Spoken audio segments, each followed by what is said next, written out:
Good morning, happy Sabbath. Today is August the 3rd, and the title is Why Sickness? The verse is Jeremiah 17:14, and it says, Heal me, Lord, and I will be healed. Save me, and I will be saved, for you are the one I praise. Very powerful verse as well.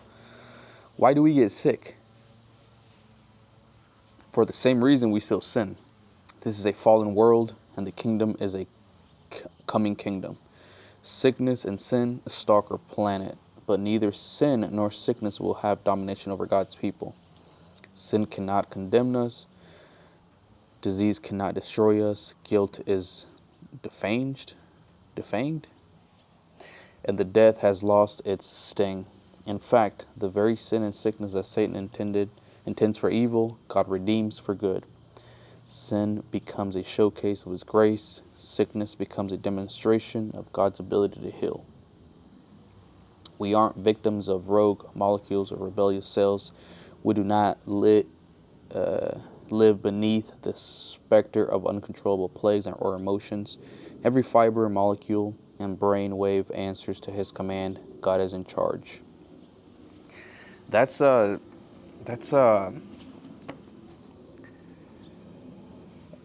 touchy subject when it comes down to why people get sick still, right? Because a lot of people, believe in God, or that don't believe in God. They always question, like, well, if God is so good, why is there still a lot of people, going through, sickness like cancer? Why is there a lot of hunger around the world? And you have to understand that we're still in a world where there's a lot of sin, and sometimes people believe that somebody gets sick and it's a punishment from God. And God doesn't punish His children. He doesn't punish His children at all. He's a God of love. But we're in a sinful world, and sometimes He lets things happen in order to teach you something. Maybe your faith needs to strengthen. Maybe you need to change your lifestyle, because sometimes we just don't want to do good. We'll change whenever something happens. Whenever something drastic happens, then we'll be like, all right, I think it's time to change. And my previous video, I said, don't let something drastic happen for you to change, for you to start following God. There's a reason why millionaires, people that have everything worldly that they can possibly get, but they still feel a void. They still feel a void in their heart, because the void is something only God can fulfill. And yes, we may get sick here. We may get, people may die, but that's not the end. The end is heaven. And as long as you have a good relationship with God, on His second coming, you're going to rise again. And there will be no more death, no more sickness, no more anything in heaven. So make sure that that's something that you look forward to, something that you aspire. That's something that I want. I mean, going to heaven. I try to not wrap myself around thinking about too much of what heaven is, because the Bible says there's things for us, and there's things that are still for God to know. I can't wrap my little brain around God's infinite power and love and just He's God. He's in control of everything. So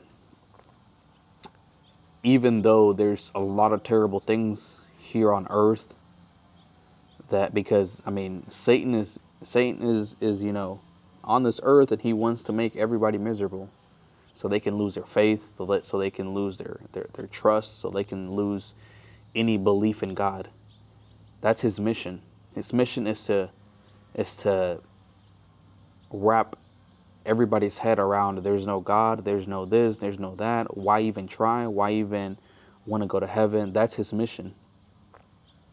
But for those who study the Bible, for those who believe in God, we know things are going to come. Things aren't going to be perfect. They're only going to be perfect whenever we're in heaven. Things are not going to be roses and flowers. There's going to be a lot of suffering.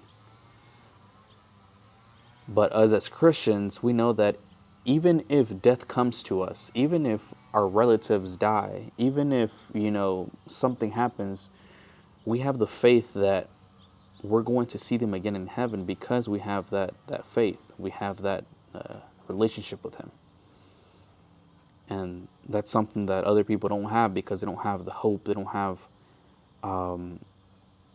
the faith of that happening. So, but hopefully today we reflect on always asking God for help and accepting his will. Because like I said, sometimes his will is something different from what we want. Sometimes we want things to happen our way, but sometimes that's not what God wants in our lives. Sometimes he wants to teach us a certain lesson, or sometimes he wants to teach us patience. Sometimes he wants to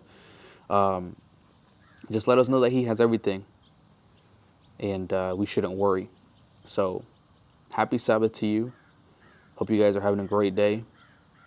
And continue to pray, continue to read your Bible, continue to share the gospel. Those are the three main things that will help you keep a good relationship with God. And, once you have a good relationship with God, everything else will fall into its place. Again, don't worry about the rules. Don't worry about that. That will come later. Love God first. Everything else will come. We'll see you guys tomorrow.